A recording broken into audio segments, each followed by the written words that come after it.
Back to news. ఇక మిగిలిన details చూద్దాం. అనుమానాస్పద స్థితిలో తల్లి కొడుకు మృతి చెందిన ఘటన వికారాబాద్ జిల్లా బషీరాబాద్ మండలం కసింపూర్ గ్రామంలో చోటు చేసుకుంది. గ్రామానికి చెందిన మాల ఎల్లమ్మ కుమారుడు మాల మొగులప్ప ఇంట్లో గొడవలతో సతమతమై ఉరేసుకుని తనువు చాలించారు. అయితే మృతుడి శరీర భాగాలపై రక్త గాయాలు ఉండటంతో హత్యగా గ్రామస్తులు అనుమానాలు వ్యక్తం చేస్తున్నారు.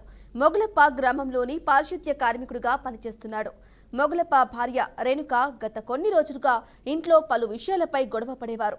ఈ గొడవలు పెద్దగా మారటంతో మొగులప్పపై భార్య రేణుక పోలీస్ స్టేషన్లో ఫిర్యాదు చేసింది. ఈ కేసుతో తల్లి కొడుకు మనోవేదనకు గురై ఇంట్లో చెరొక దూలానికి చీరలతో ఉరివేసుకుని ఆత్మహత్యకు పాల్పడ్డారు. ఇది గమనించిన స్థానికులు బషీరాబాద్ పోలీసులకు సమాచారం ఇచ్చారు. పోలీసులు సంఘటనా స్థలానికి చేరుకుని పరిశీలించినట్లుగా తెలిపారు. మృతదేహాలను పోస్టుమార్టం నిమిత్తం తాండూరు ప్రభుత్వ ఆసుపత్రికి తరలించారు. తల్లి కొడుకులది ఆత్మహత్యనా లేక వేరే వారు హత్య చేసి ఆత్మహత్యగా చిత్రీకరించారా అనే కోణంలో దర్యాప్తు చేస్తున్నట్లు పోలీసులు తెలిపారు.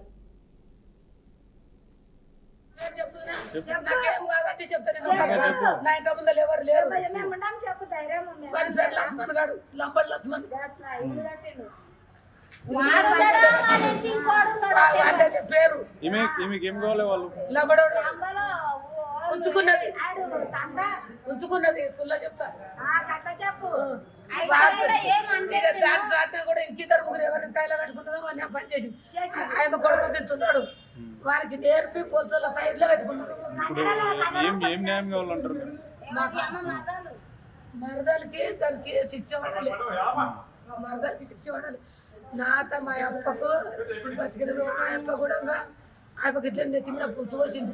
గంజి పోస్తారు అత్తమ్మకు పులుసు పోస్తే కన్నీళ్ళ కారపొడి పోస్తే లాస్ట్కి వస్తే 3 గంటల కల్లా పొద్దు మీద బాగున్నాడు. తాయితో ఏడాది కంపెనీ చిన్నవాడు కూడా మంచిగా వేసి వస్తుంది. ఆయన తెలంగాణ చచ్చిపోయినా ఆయన మళ్ళీ పిలుస్తారంటే ఈ పొద్దు కూడా మీ తమ్ముడు పోసుకున్నారు. వాళ్ళు మాట్లాడుకొని మీరు పోసుకుంటారు. మీరు వచ్చేసరికి పొద్దున ఉందా వెళ్ళిపోయింది కూడా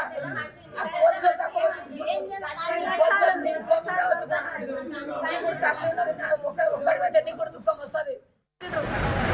ఆడ